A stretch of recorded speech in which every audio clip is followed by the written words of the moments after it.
Welcome to another News Game Plus. I'm Dermy as usual. I'm here with the man who's the Eric Prince of Bird Armies, New Game Plus executive producer and Bird Army General Jason I O'Kelly. think my sister comes worse out of that than I do. Because Really? Betsy DeVoe is Eric Prince's sister. And, Yeah. and he's scum, but she's real scum. So Education lady. Yeah, so the Burbs were looking at me as not I came anymore. in. The education lady is now Linda McMahon. Yeah, the Burbs were looking at me as I came in.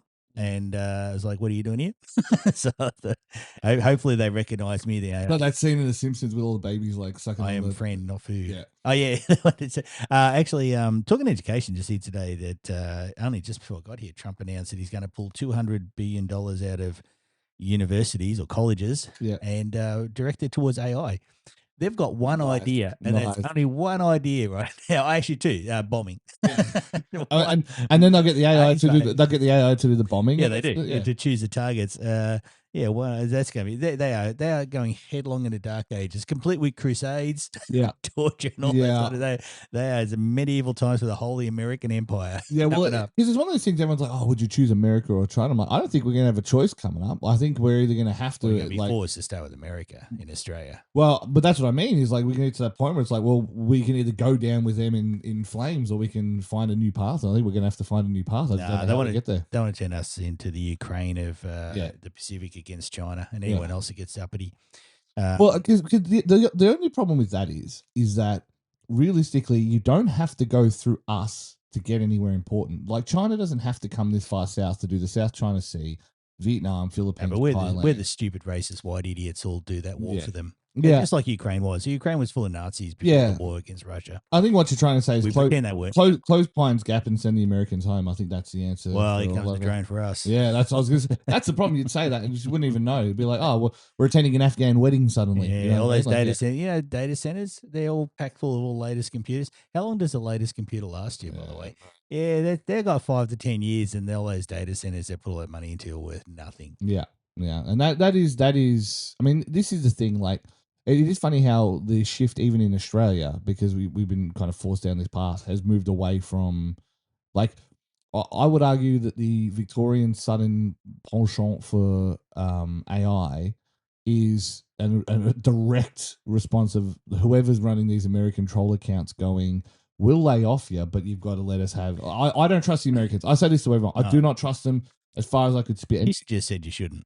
No, I mean to be America's enemy is dangerous, to be their friend is fatal, right? Yep. So like Kissinger was the worst of them, and even he acknowledged that. So but like it's I feel like that's the payola. You know, you give us the AI centers locally, and we don't coup you. And they have meanwhile, China's releasing models like Kimi that just destroy ours. Anyway, so one idea, and that's in tech in programming, you often get things. Inside programming, you got people go, oh, everything's got to be rewritten in Ruby on Rails is the best thing ever. And then a couple of years later, everything's got to be rewritten in Node.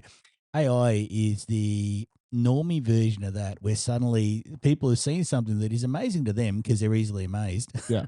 And they just can't imagine that it's not used for everything. Yeah. And you go inside the industry, you go, yeah, we recognize it's really good stuff for certain purposes, but all the normies and the managers out there got to calm the fuck down. Just bring it down. Just bring it down. Yeah, sure. It's going to be a productivity tool, but you guys are just on another planet. Because I think that is the worst part of it, right? There are limited use cases that you could argue AI is good for, but we're not using it for the right stuff. We're using it for art. Yeah. We're using it to let untalented people access talent. And the problem, I saw a thing that described it as, it's for talented people to not have access to wealth, and wealthy people have access to talent.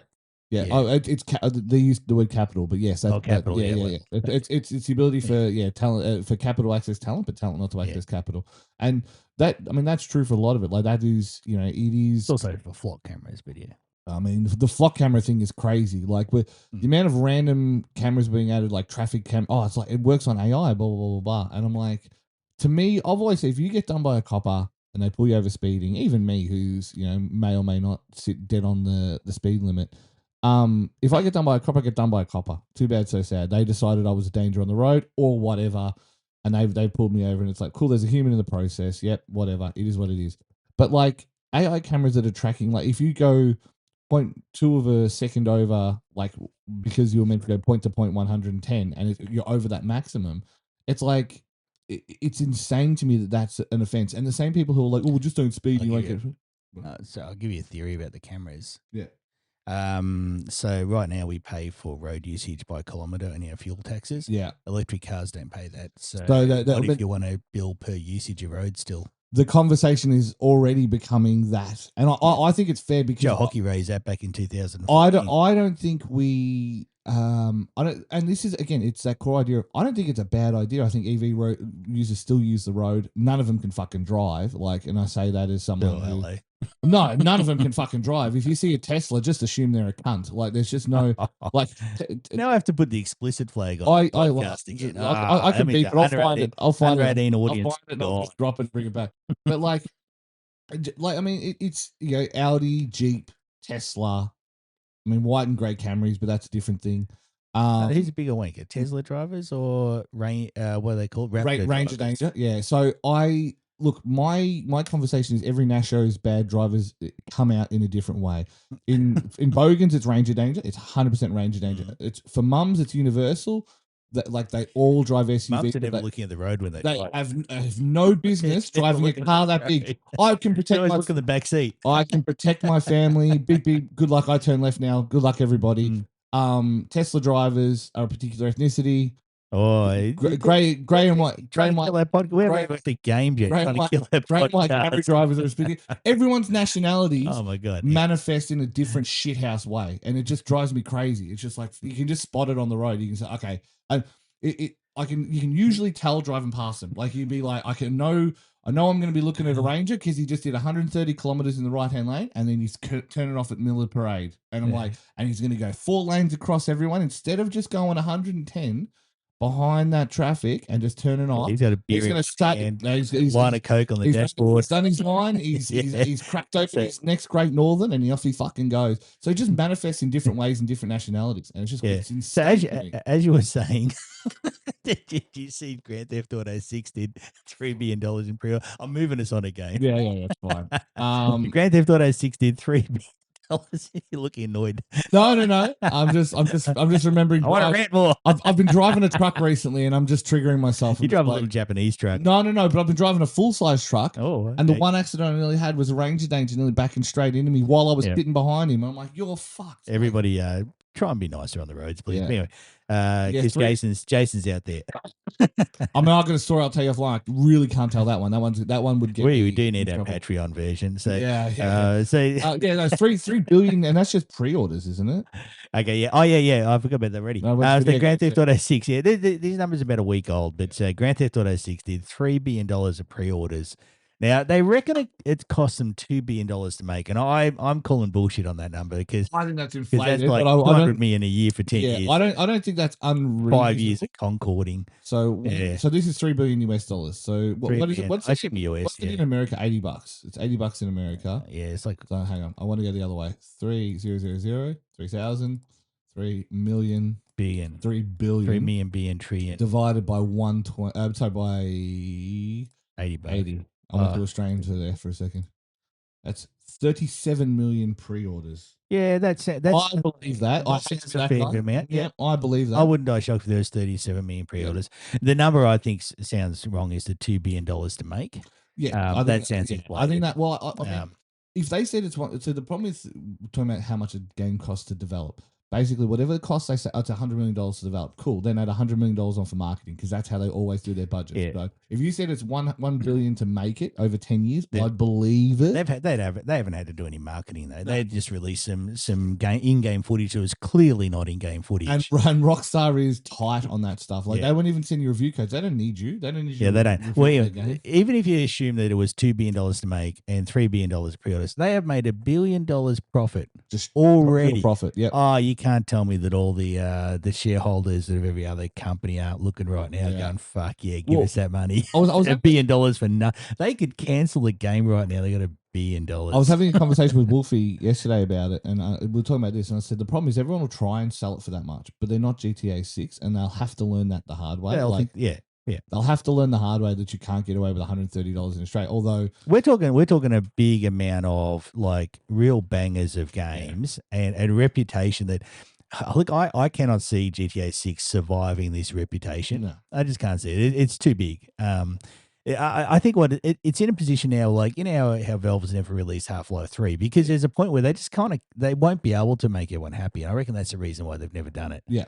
They won't be able to release one that is going to match what people are expecting, and GTA 6 is going to be that. Yes, I think, yeah, I think, when 5 came out, it was a pivot back away from that GTA 4 grungy style with the quote unquote realistic handling and all that kind of stuff. And I think it was well enough for. Again, I just don't think you expected the online to go as well as this. As a technical achievement, GTA 5 was incredible. Yes. Very much so. Like it's the Rage engine pushed to its absolute max. I don't think there's that improvement there now. I think if they released it with a new generation of consoles, it's the 4K to 8K jump. No one gives a shit. Like no one gives a shit. If you want that, you go to the movies still. Yeah, well, that was happening in games.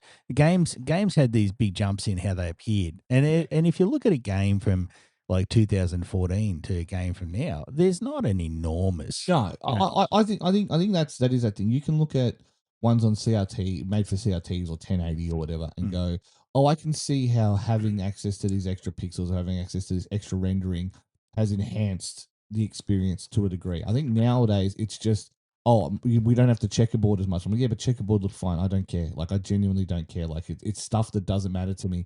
I would rather you spend that CPU time on more enemies on screen or something. You know what I mean? Like, why am I fighting 10 enemies at a time? Spend that money on making more enemies on screen. Make the game more interesting. Or natural difficulty that shapes with you. Yeah. Another news for GTA 6 players in Australia, you will need an ID to play the game. So that's been revealed. So basically, you're going to need a license to drive around in a car. They finally did it. They finally did it. So we're there. Now, I it is an over 18 game, so that might not be the worst thing in the world. I don't agree with it, but yeah, imagine. Do you reckon GTA 5 would have sold nearly the same numbers if only 18s could buy it? I don't think it would have. I reckon it would have been half the sales. The thing is, my Xbox account is 18 years old. If they ask me for ID, I will close my Xbox account. Like I'll just not use it. Well, Steam said that when they tried to introduce the Steam said basically if your account's a certain amount of age, then they're not going to bother. Yeah. But I think the Karens got annoyed by that. But anyway, well, I mean that's collective Karen at it again. I mean I hate that kind of mummy group. And the Karen, the commissioner, who's an American lady. She's awful. She too. I mean you go back to where you came from, Karen. You nearly got me then. I nearly said Julian Siegel too, and then you said go back to where you came from. Well, that's South Africa. That is true, actually. Yeah. Go back to fucking Cape Town, you mutt. I can't believe anyone racist to come from South Africa. I feel like a racist person. A racist Jewish person from South Africa? Unheard of. By the way, how's Perth? Anyway, so that's GTA 6 news. So they've already made $1 billion profit according to their own numbers. Now, people, please, we have to explain this every time. You don't have to pre-order something that is electrons. You don't have to. There's no box. There's no scarcity. Like, what scarcity are we? It's not going to run out. There is not a certain amount of data in this world unless you watch that War of the Worlds movie. There's not a certain amount of data. It's not going to run out. So that's like Bronco. I remember Bronco he put like random Japanese games on pre-order at JB Hi-Fi, and that was the one that I understand. I'm like, cool. If you let them know that they need to print 5,000 copies, then they'll print 5,000 copies. Although 5,000 copies is a lot, even in Australia. But like if they're printing, say, 1,000 copies, they need to know where it's got to be distributed, all that kind of stuff. So that I can understand being, hey, we need to have a copy of it now. But I mean, I don't know. I feel like it's not enough. Sony's very, very. I don't know. We'll get to Sony opaque.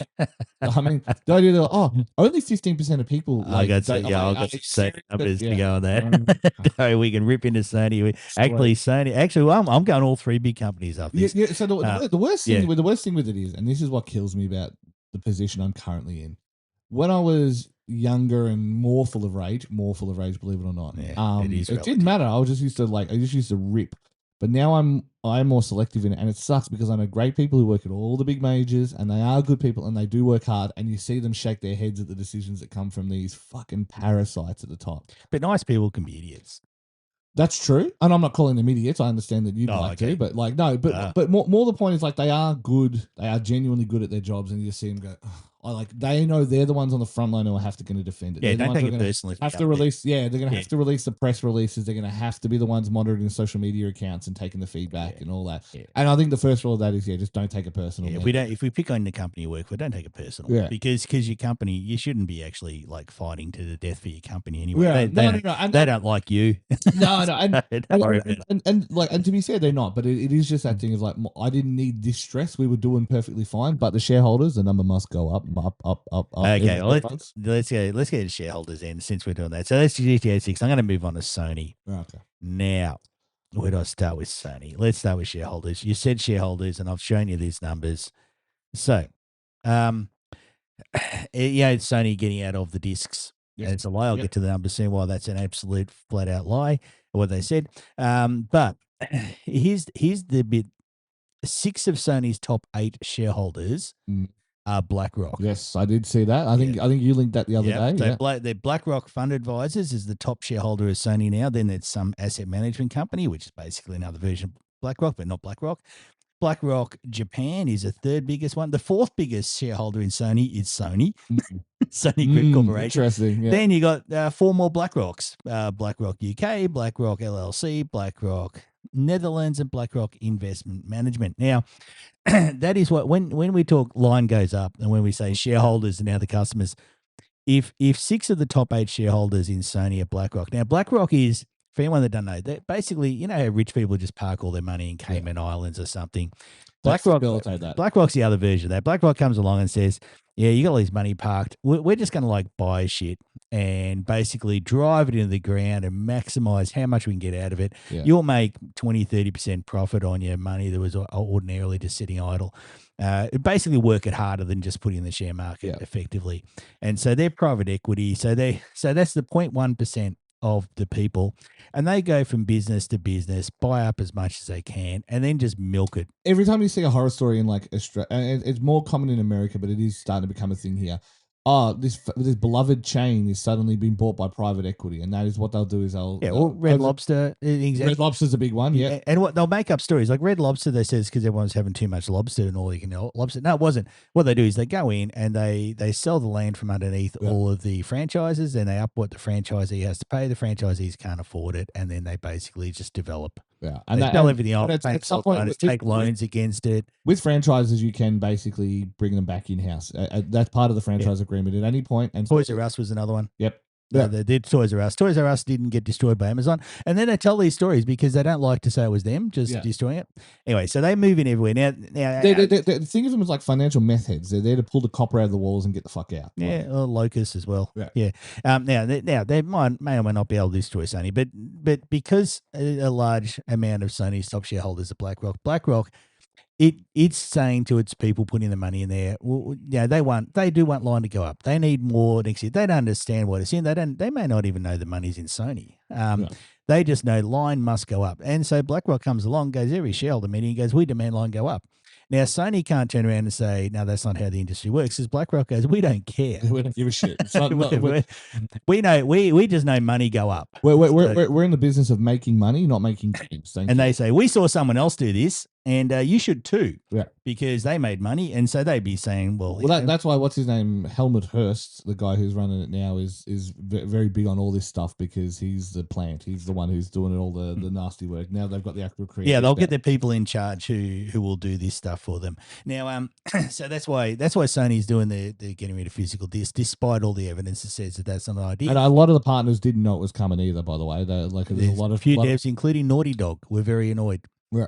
Yeah, and when you upset Naughty Dog, which is your money spin, which is your, even if they don't, that's their main people, and even if they don't make you the most money, they are I would argue the cultural core of what you're trying to achieve. And I know you don't like Druckmann, but really, but they're the flagship company. For Sony. That's a good way to put it. 100%. Yeah, no, I don't have to like Druckmann, but Naughty Dog has an incredible track record and needs to be respected by Sony. As much as Druckmann might be a clown, Naughty Dog, for its history, Sony needs to respect them because they made Sony. They made the PlayStation to a large degree. And that is and it's exactly that. And I think for them to look down. I mean, it was bad enough when they moved to America. They've now reversed that because they realized how bad it actually was for them. Not only even the private equity companies, like, we need to get this back to Japan. Like, we need to be back where people recognize us because there's a value to that. Crash Bandicoot and mod chips made Sony what they are. And Blu-rays. I would say PS2 is what put Sony over the line. So let's have a bit of a look. Blu-rays, DVDs into their physical disc sales. So there's a leaked document. I got some numbers from more recently. There's a leaked document there from 2021. So I don't know what's collapsed in the last 5 years when they had their big leak. And so Uncharted 4, 83% of its sales were physical. I believe it. Well, that would have been ones that were packed in with the console as well. Ghost of Tsushima, 51%. Yeah. Demon Souls, 70%. Yeah. Spider-Man, 66%. God of War, Ragnarok, 76%. And Miles Morales, 66%. Now, they're all pretty big AAA games that obviously would be being sold in your shops, your JP Hi-Fi, whatever they have in US. There's also some analysts came out and said only 7 games so far this year, 7 PlayStation games, have sold more than 100,000 physical units in the US. And I thought, well, that's only 700,000 units. That's still a lot of games. So they must think they can convert them over, and I don't think they can. I think the kind of people who are holding out that far are like, Well, I think you're going to miss the walk into the store and pick up truck. Now, obviously that's dying, and part of that is private equity destroying all the stores. But, it's always funny when you can look at GameStop. GameStop and go. That's like the least egregious one because at least it is just the rabble. It is the untamed masses. But even they're trying to get in on that now. Well, I mean, EB here, which is they're just going Funkos to get ready for this. So that Sony said that 15% of their sales are only 15% are physical, but they included in their numbers DLC, season passes, and all that other stuff. And I knew at the time, and then that came out. And the same would be games that are only available digitally because they're indie games or whatever the case may be, right? But anyway, so that decision it's insane, and I get where the industry's going. All my stuff I've got recently has been digital, but in saying that, there was still a big market there. But BlackRock wants number go up. When you remove physical, you have total control over pricing. Yes. There's no secondhand market. And they still want to do that individualized pricing per person. They want to go, let's look at your buying history and when you're most likely to buy. And when we can either pitch you a 10% sale where everyone dynamic else might pricing. be getting a 50. Dynamic pricing. I knew that was a word for it. Get ready for dynamic pricing everywhere. What do you reckon those data centers are for? Yeah. So anyway, that's Sony doing that, but it's really BlackRock. It's private equity. The 0.1% of rich people in this world are the ones that are doing this. And I think Alana Pierce said the customers these days aren't gamers anymore. The customers are the shareholders. Yeah. And that's where we are. And in fact, I'd argue right now, Asher, if you're listening, I know Asher loves this show, right? She takes we've definitely been kind to Asher. If you're listening, I give her a lot of advice, and she takes it on board. And I think that's you've done actually. Yeah, what was it the other day? And I was like, wow, she's been listening to. Yeah, she has been listening. But I'm going to tell you this, Asher, you have the chance to do the funniest thing in history. Right? Imagine doing the reverse video. Video. So when the Helix, assuming the Helix comes out, Asher. Chuck a disk drive in. Yeah. Imagine you never use it. I'm telling you, imagine. Just pay the $30. Just pay the $30. Just do it. Just do it for the trial. Take it out of the revision, so you can have your cost reduced model that comes out of you later. But on launch day, put a disc in and even copy the rad. Like you have the chance to just do it, just for the troll. Yeah. We'll appreciate it. Culturally, I think that would earn. Don't tell anyone I told you that, actually. But just keep it between us. But I think that would earn them gamer credit. I think that would be max. If she wanted to ingratiate herself in a way that Phil Spencer did, that would be how you would do it. That would be how you would do it. Yeah, there you go, Asher. So, what else we got? Okay, so we're on to Microsoft now. I was going to say, I've got one if you don't bring it up. So is it a Sony one? No, it's a Microsoft one. It's about the studios that they were closing down. Yeah, okay. I'll jump into because I've got a whole heap of shit here I write about. You did write a lot, damn. Yeah, I need to get you like a notebook or something. So not on one sheet of A5 paper. A4 paper. Let's go into Microsoft because they laid off 3,600. No, I thought it was going to be higher. I did think it would be touching 5. People were doomsdaying at 10,000. 3,600 people's livelihoods. Not as bad as I thought. but it's still $3,600. Can I point out that they also applied the same week for 5,000 H-1B visas? There it is. I mean, AI always means it's an Indian. Always Indians. Always Indians. They're also worth pointing out, they made $101 billion profit last year.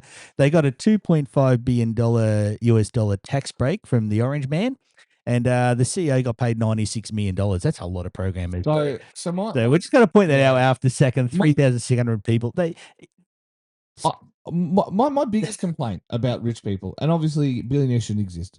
We don't have to be clear for that. It's not even billionaires; it's the people that do BlackRock and that. You remember when people like Carnegie and all those kind of people, like they would make Rockefeller even. You're like, let's use the one that everyone hates. They would still open public goods, and even if it was an ego boost, Carnegie Hall exists because Carnegie decided he wanted to open libraries, museums. They used to open these things, and you could say, they could have given that money to government. Sure, I'm not going to disagree with you there, but at least they used to do something for the public good. We are not in that world anymore. Yeah, that American. And it's not unique to them, but they ferment. It's a very American one. They fermented that avarice, that greed in a particular way. Go back further in history, like guys like Michelangelo and that, they were funded by rich people by whatever towns they were. So they're always patrons, literally patrons. That's the word. Yeah. So all through history that's happened, but now you get rich people will fund Ben Shapiro. Yes, and Milo Yiannopoulos was funded by a billionaire before the billionaire died. Although I'm smart, Milo was funny and he hated Ben Shapiro, and that's kind of okay with me because Ben Shapiro is a clown. But see, now you get rich. So he's funded by that boring guy whose actually name is literally boring. So nice. So we have gone from them doing even token museums or hospital wings and that. To just going, oh, fuck any of that. Now it's all about making a little bit more cash. So think of Murdoch's mum and all the things that are named Murdoch, not because of him, but because of his mum realizing that her husband was a bastard and trying to do good in the world. Like, so you can say what you want of. I know that again, it's not an excuse for, like, charity is not an excuse to not pay your obligations to the wider society, but no one has that mindset anymore. No one has that, even if it is self-aggrandizing and egotistical, no one has that mind. Elon's not going around going, you know what, let's start children's hospital. Like when they said, hey, how much would it cost to solve world hunger? And like the guy from the UN sent him the entire bill, and obviously he just went quiet because it's like, you've got $6 billion. Like, it wouldn't even touch the size of what you do. You know what I mean? Yeah, I think they don't even throw us a token thing anymore. They're not concerned about their souls anymore. They're not concerned about legacy. They want the world. There is a legacy. You can see now with some of them. They want. You can see some people in the world. They want their legacy to be like. They want to be seen like a modern day Alexander the Great. They think that's going to be it, but it's not. They're just going to be seen as evil pricks. And in fact, when they do die, we should do everything we can to destroy any legacy they were hoping to have. Just take no mercy. I think we should all have magnums of champagne ready so we don't run out of piss when they die. One for Murdoch, one for Orange Man, one for John Howard. Jeffrey Watson's getting up there for me. Who's Jeffrey Watson? The guy who turned around and said $15 billion for the CFMEU. Like he said that. He made that up. I saw that. Made it up. Yeah, and he laughed about it. Yeah. And he laughed about it. And then when I saw that. Then when Jacinda Allen goes, he was misquoted. Show me where I was misquoted. You said yourself in an interview that you were misquoted. It's like you're a fucking. So obviously they've gotten him and said this is the only attack vector we have. Be a good boy, and we'll make sure you get a couple $1 million down the track in nice plum board positions and things like that. So if rich people can go back to caring about this, globulous fucking prick. Hey, so we're doing Microsoft though. Sorry. So now Bethesda is kind of Microsoft linked, aren't they? Yeah. They've announced Fallout 3 and Fallout New Vegas remasters. Excuse me. So that'll be like the Oblivion one. Hopefully they fix the bug. Because I'm stuck in it. I cannot get into Pirate Cove, and I can. I have to go through the castle the long way, and it bloody annoys me. And there's a gate. There's an Oblivion gate near the Pirate Cove, and I can't go there, or the game just crashes out. They've never really. That's crazy. It was in the original game. They left it there. Like, guys, you've released several updates. You could fix that. But anyway, I'm kind of keen to play Fallout 3 and Fallout New Vegas again. I mean, there's also the talk that Obsidian for a while were dissuaded from making a Fallout game, and that was Bethesda. That was Todd pulling the strings and saying, "No, you're not doing it. You're not doing it," because they know they'll make a better game, so they don't want them to do it. But Obsidian, I mean, so you saw the studios. Obsidian is safe, quote unquote. You're going to say studios, yeah. Double Fine is being allowed to become independent. Compulsion is allowed to become independent. So I'm not surprised with Double Fine at all. because that is his studio. I was surprised that they bought him out in the first place. I mean, especially in San Fran. Like, I mean, that's a lot of wages you're paying. I mean, he'll have the money. Yeah, he's in that crowd. He's deep in that sort of little. Yeah. He'll make it. If he kickstarters again, he'll get the money again. It's not a problem. Yeah. The people who do State of Decay, Undead Labs, have been sold to someone, and that hasn't been announced who it is. And now that company no longer has an obligation to release State of Decay 3 day one on Game Pass as part of that sale. And all these things are like there's a few more in that list that I'm forgetting for sure. But it is interesting that I'm less upset about that than I am about the usual kind of shutdowns and layoffs. You know what I mean? What about ID or id? That's the other one that they lost a bunch of people. Games, were they? Well, and I think you'll find the next Doom game is going to be on Unreal. I think they're going to give up on id Tech. Like, they're like, we're not giving up on id Tech. I'm like, you fucking definitely are giving up on id Tech. Yeah, like, my son's done a lot of Unreal programming with his course. Yeah, and I got to say, it's Unreal. From what I'm hearing, there's a lot of things that may or may not work 100%. Unreal is as much scripting as anything else. That's you're held hostage by somebody else's work, and to me that seems, for a large studio, that seems insane. Yeah.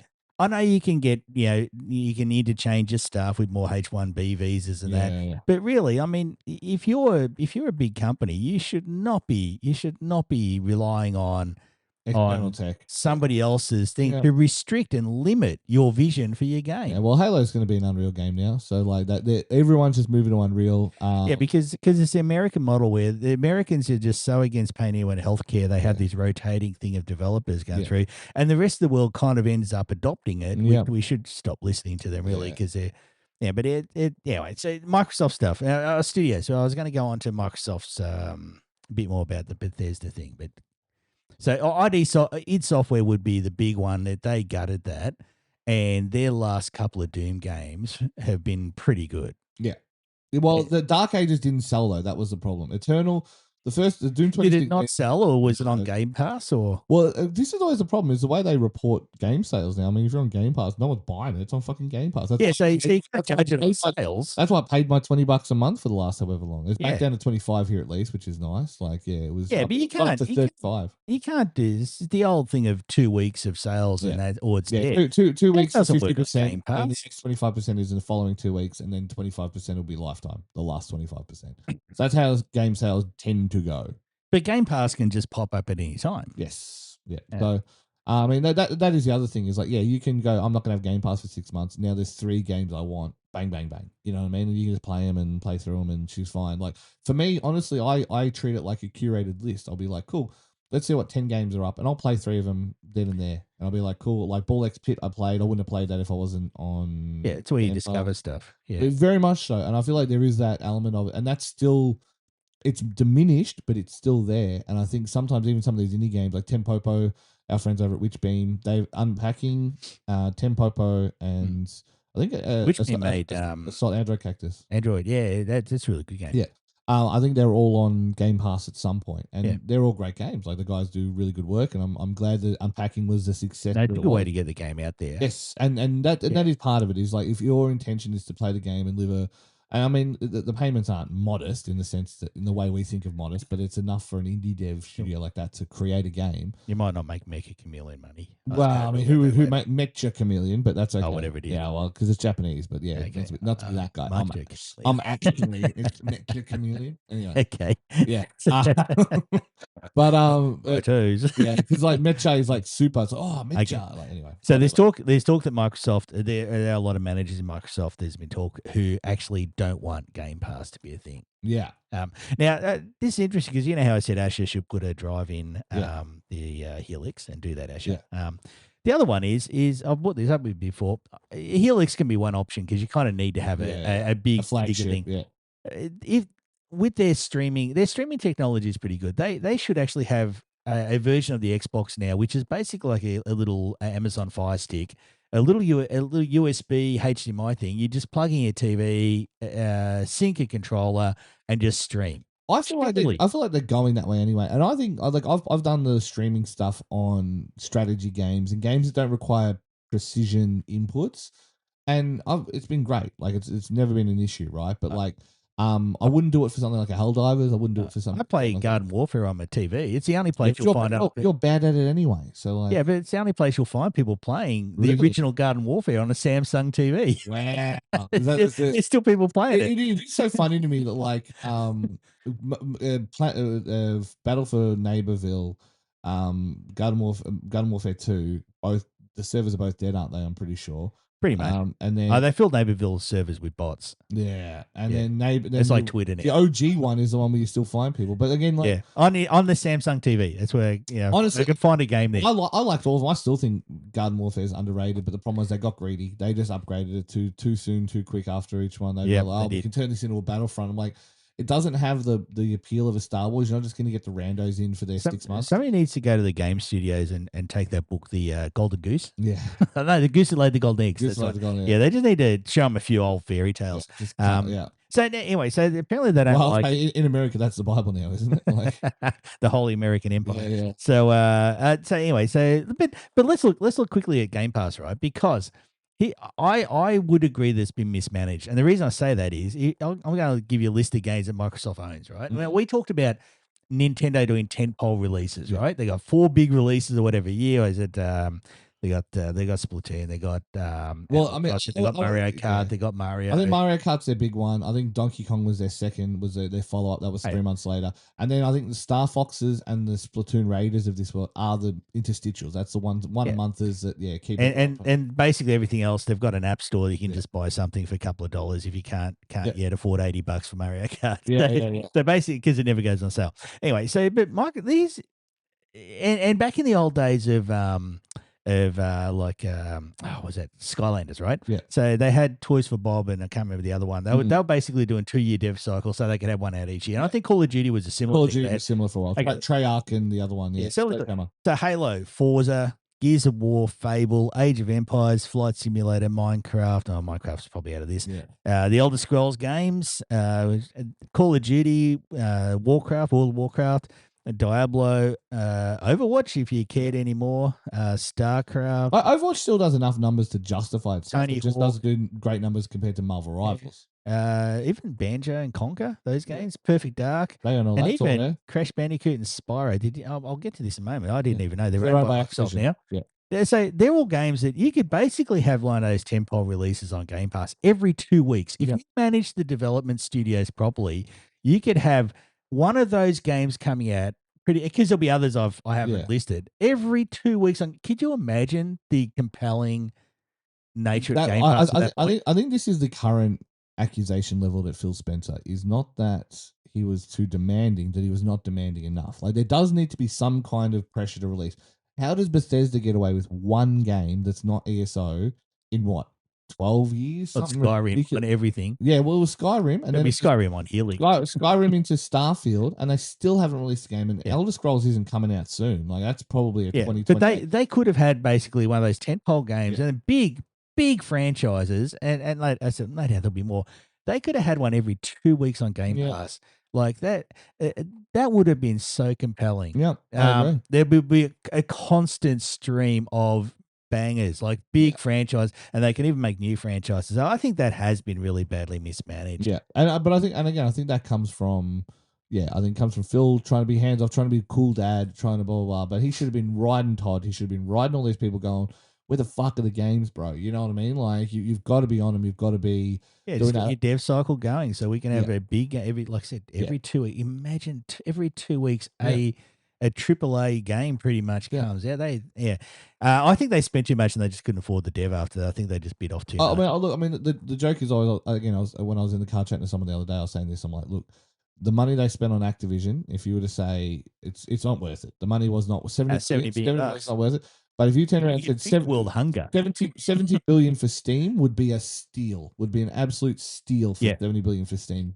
Well, apparently they did make an offer at some point of like 14 billion or something. No, it's something really low. So go, well, that's. Well, they're like, oh, your company's only worth 6 billion, so we'll double that. It's like, yeah, but shut the fuck up. Like, no, they control the entire PC market. Absolutely, that's what I mean. I'm like, shut up, nerd. Like, but you can't tell me there aren't like BlackRock style companies looking at it right now, going, imagine if every game on Steam cost $100. Fuck, would make money.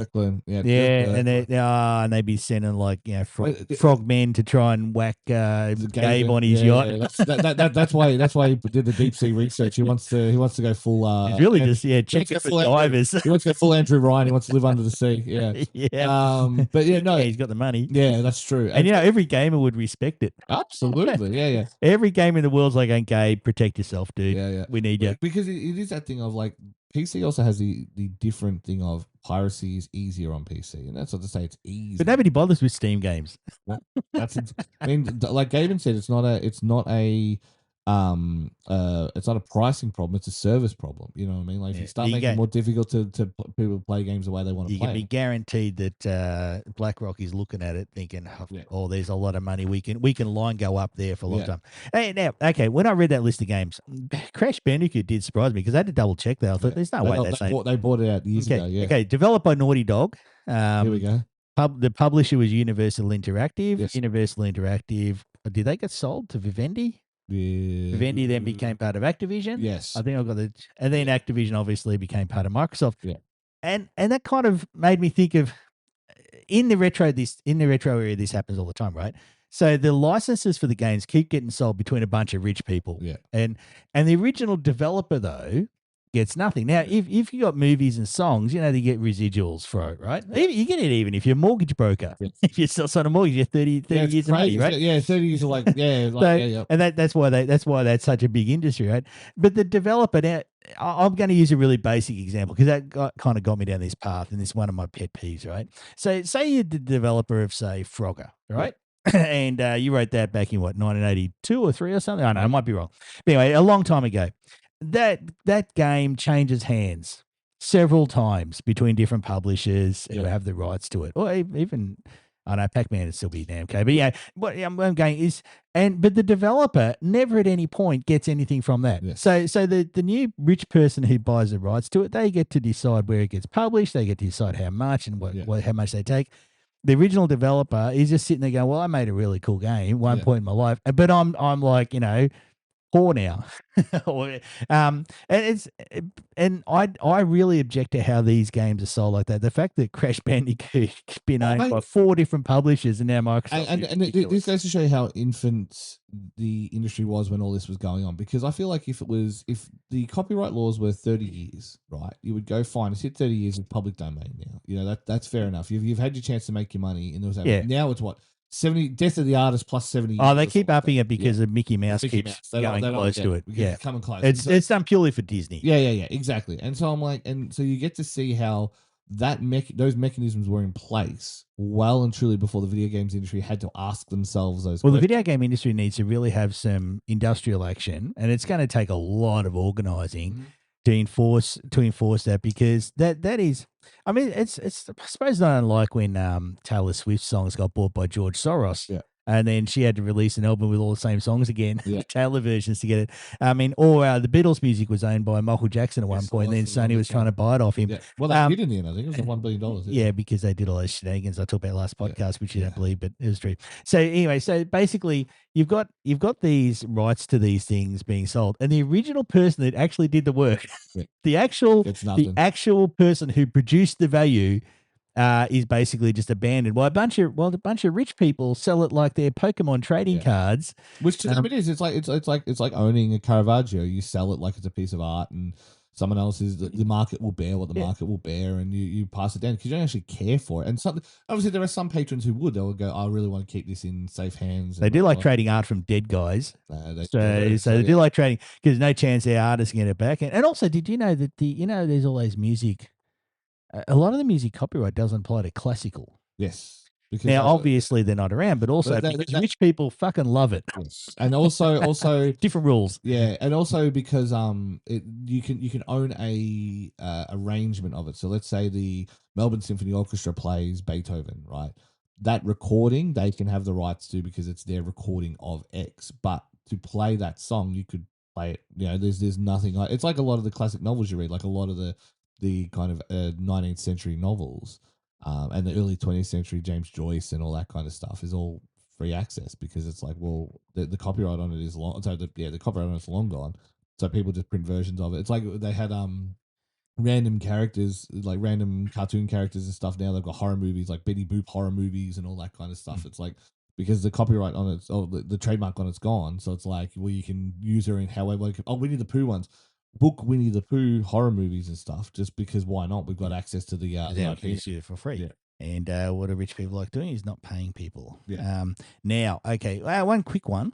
Yeah. And I'm going to have to do that. Now, I saw this while I was waiting for you to start this. And this is a nice show. Yeah, I was in the shower for 40 minutes. That's all right. Not quite 40 minutes, but it was a long time. But that's fine. You're I was just a grown man. After the last 2 weeks. You can wash it as much as you want. After the last 2 weeks of banned into thing, a hot shower was a siren's call, and I literally just stood there and had hot water run on my back. Yeah, you've been 2 weeks of flat out doing events. Yeah. Now, where are we? Because I did have this, and I do want to mention it because I've dumped on two companies. He's looking at his fake BlackBerry phone. There's one company. What the hell are you doing, phone? There's one company left. We have not gone up. So you got to remember that Dermy's phone is so obscure that we couldn't actually put an eSIM on it when we went to Japan. While all the iPhone users were just like, "How good's Japan?" And Dermy and his son were like, "Oh, this sucks." My phone looks like a BlackBerry. I love it. Does. Yeah.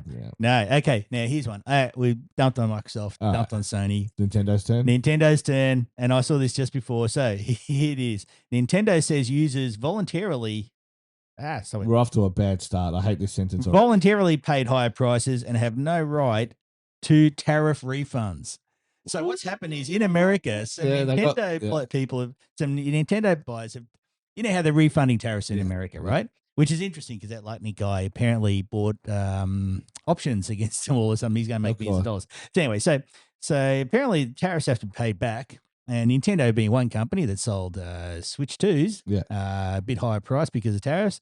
And so some Nintendo users are going to court and saying, well, we paid the high tariffs that you're now being refunded. Yeah. We want that money back because we shouldn't have paid it. Basically, that's what the High Court in the US said, or the Supreme Court in the US said.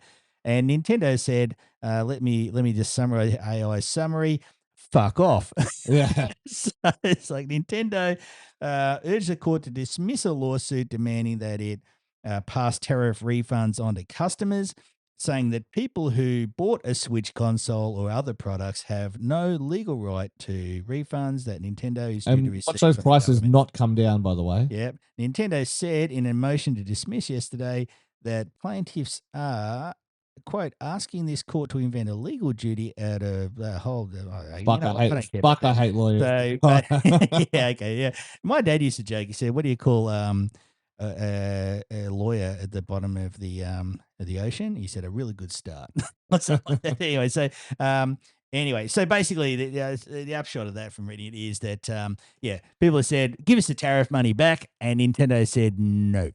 We're keeping the tariff." Oh, actually, the refund? We're keeping the tariff money. Yeah. So Nintendo, their profits will. And I wonder if the government would have to pay interest on that as well, because that was money that could have sat in a bank account, and Nintendo does have billions in cash. I think they got to repay $81 billion in tariffs, which means they took $81 billion out of the economy. Yes. And then now giving it back to the companies. So that's what I'm saying. Like, you want to talk about oligarchy, that is, like, as bad as it is here, America's got us beat. Like, it's pretty wild. I mean, Nintendo went, nah, fuck it, yeah, we can. And you know what? There'd be a lot of companies just going to forget to give the tariff back. Yeah. So corporate profits are going to have in America an $81 billion jump this year, including Nintendo. So Nintendo aren't exactly, we bag Microsoft and Sony, but it's not like Nintendo are the good boys here. Yeah. They are scum as well. So now. Last one. I'll do it quickly because we're 48 minutes. Meccha Chameleon. Now, it peaked in Steam at over 340,000 players. Pretty good. Pretty good for like it's $10 game, isn't it? Sold 15 million copies. $150 million. Imagine suddenly being $120 million there. The two dudes that wrote it are set for life. And good on them. Yeah. And I reckon this should happen for every indie dev, right? Yeah. If you make a good game, then you deserve the money. I never have a problem. But it goes to show you how much you have to rely on random streamers to put it into the zeitgeist. Just to become a thing, Okay, but here's a big problem, right? It only took 14 days from that peak for the peak to be beaten by Roblox clones inside Roblox. That's crazy. It's only on Meccha Chameleon is only on Steam, right? Yeah. On Roblox, suddenly within 14 days. You got to talk down the guts of it. You're talking off the side. Within 14 days. Look at that. See how much better it sounds? Okay, within 14 days. Paint and seek, paint or seek, paint to hide, Paint or Die. 26 variations of Meccha Chameleon were on Roblox within 2 weeks of that peak. Yeah, we really have ruined the kids. I hate to it's crazy. And that's interesting because you go monthly hours of engagement, that's the stat that they love, the monthly hours engagement. Have a look at some of the Roblox games, right? Grow a Garden. I don't know any of these because I'm not like 8 years old and dodging pedos. And you're not the pedo. That's if you're, I'm not a pedo. If you're your age on there, that's probably if I had a slight orange tinge to my skin, I might be on Roblox. I love Roblox. But yeah, so Grow a Garden, 700 million hours of engagement per month. Steal a brain rot, whatever. I don't know what these are. 650 million, 99 nights in a forest, 640. These are hours per month of engagement on Roblox, right?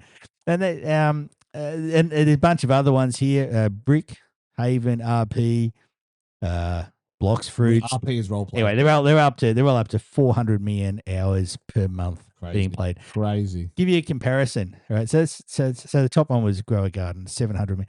Fortnite, it gets 900 million. So only one game on Roblox gets almost as much as Fortnite does in engaged play. Counter-Strike, 800 million. It's a bit under 800 million hours a month he's played on Counter-Strike. Here's one that's going to hurt you. Dota 2, only 400 million. So 400 million, and they have tournaments, massive stadium tournaments. Not as much anymore, but 400 million hours of engagement per month, and that is like almost half, or a bit over half, of the top Roblox game. There's some kid wrote, and it probably hasn't been paid for. It will not have been paid for. Let's on the pedo dodging platform. Yeah. So when we talk games, like even when Sony's talking about taking discs away, Roblox is a monster.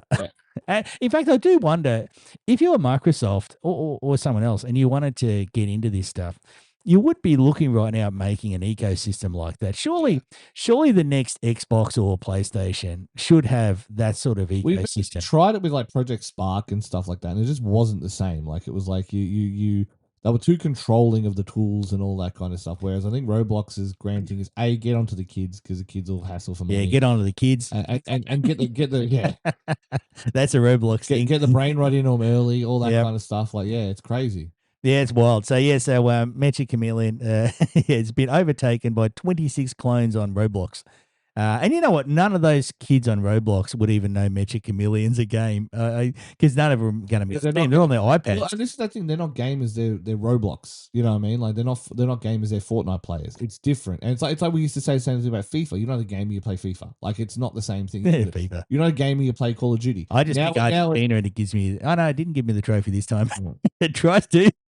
I mean, it's like they need to do it. Choose your fighter. Zidane versus what was his name? Headbutt. Yeah, the guy who attacked the Spanish after the match. Like, what's the talking about? I tell you what. Argentina take the worst of Germany, the worst of England, and dump them in the middle. I can't believe South America. I can't believe Trump and his little friends in America were desperate for the team of Nazi descendants to win. They had Erica queued up, ready to go. So it's going to be interesting when all these little Roblox kiddies get off their iPads one day and actually grow up. What they're going to play. I wonder if it's going to convert. Like, I mean, this goes. They just keep getting older. Like the Minecraft players have gotten older over time. Yes, and it pisses Microsoft off because Microsoft wants the Roblox crowd, and Roblox kind of wants the Minecraft age, right? Yeah. But the average age of a Minecraft player is like 20s now. I think that's like, honestly, that's bars for my generation. Like millennials are the last ones that drink. You know what I mean? I hate to be that guy. We're the last ones that'll go to a pub and drink. The kids don't. Like and like that. You get like the occasional like chud who wants to I want to smoke cigars and have whiskey in a bar. It's like, yeah, you look lame. Like you look like a 20-year-old trying to be cool.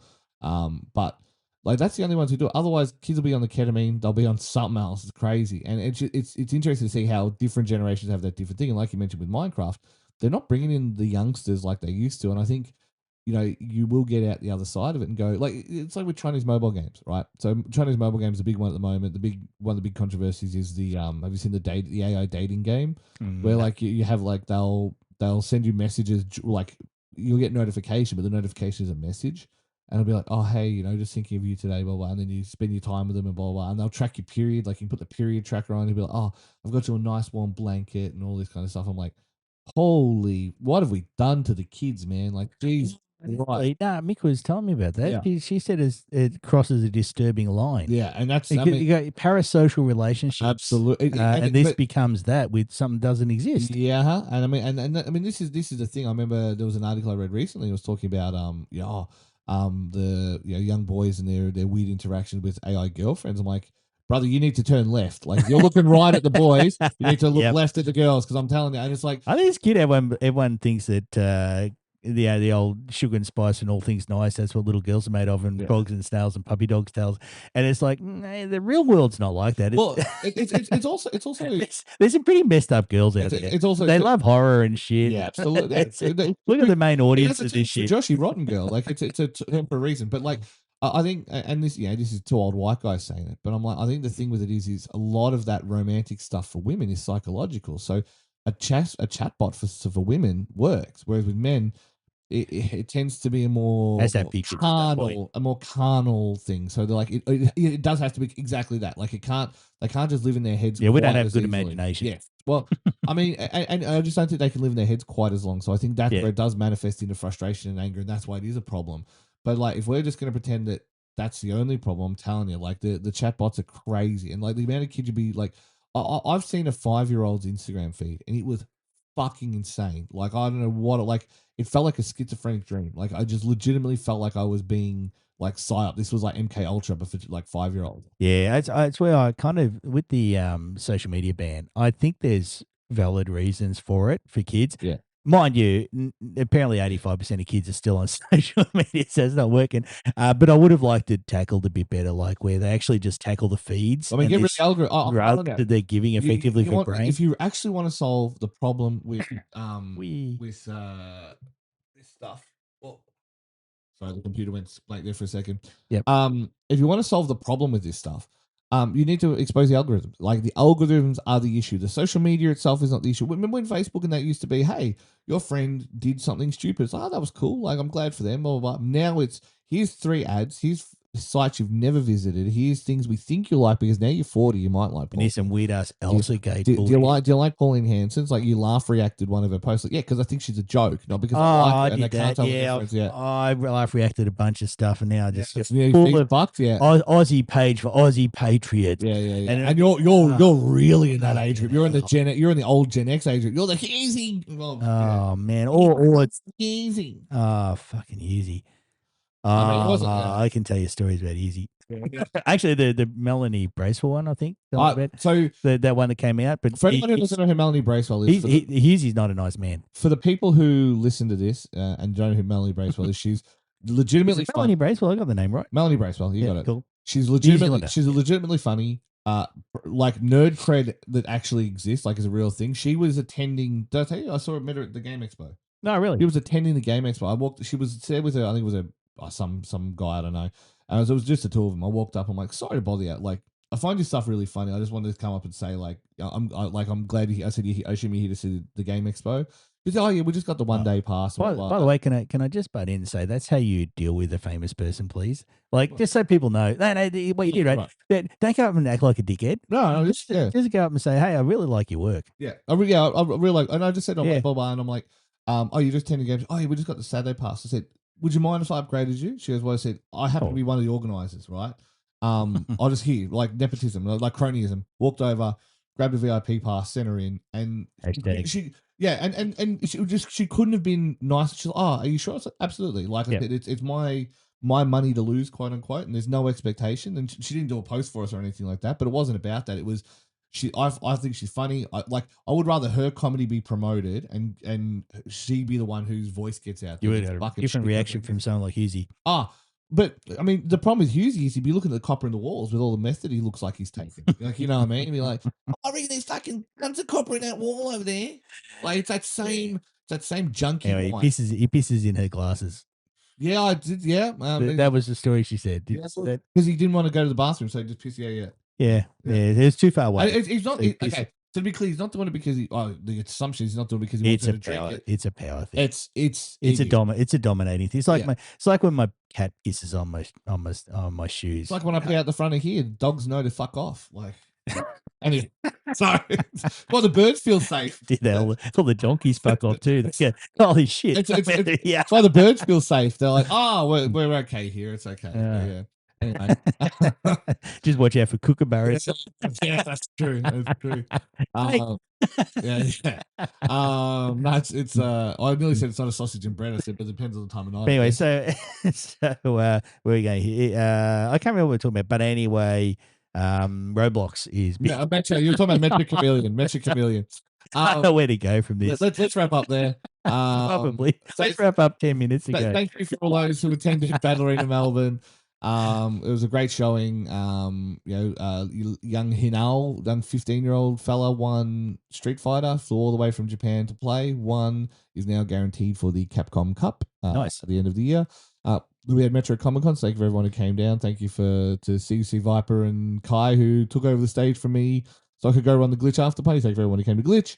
And then I think for the next one for us, the Glitch state should be announced soon. If you are interested and you are listening, that should be good fun. Yeah, my daughter's loving Glitch, and that's very good. That's the atmosphere we like to do. One of her mates was a big boy this time, so I feel less worried. I'm like, okay, so if it did kick off, it's not just me who has to run over and punch people. But okay, Glitch crowd doesn't have. Oh fuck! Did I out her shit? Tell me that.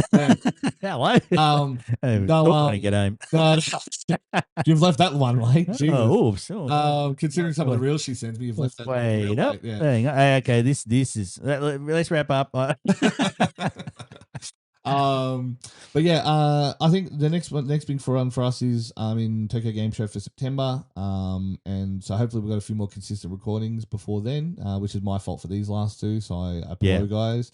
Let's highlight that. I'll take the blame for this one. This was me, but I was so wrecked. Anyway, yeah, it should be good fun, and yeah, hopefully we'll be doing some cool stuff at what's that place? TGS. I'm actually going to see if I can borrow Jack's camera and take some nice photos and stuff as well. But I've got the itch again, but I've just got to find the time to actually sit down and reset my life, even by my standards. Yeah, you're trying to tell me you won't do TV again. It's a bit messy at the moment. Yeah, you already beat Good Game for a number of episodes. Yeah, job done. I don't think there's a longer video game TV broadcast show in the world. We'd be up there amongst it for consistent broadcast. But I mean, it doesn't matter. I mean, I've always liked Bingo. I've got no issues there. So good luck to him. He's doing his streamer thing now. Bring back Jung. Oh, yeah, that was coming. I'm trying to drown you out. It's white noise. Yeah. Just hum into the mic. Hey, it's white noise. Yeah. Sounds like an orange man. Yeah. So it's like in The Simpsons. I'll make some whale song for you. Anyway, let's go there. We'll see you guys next time for more shenanigans that are probably going to get us into trouble. Bye bye.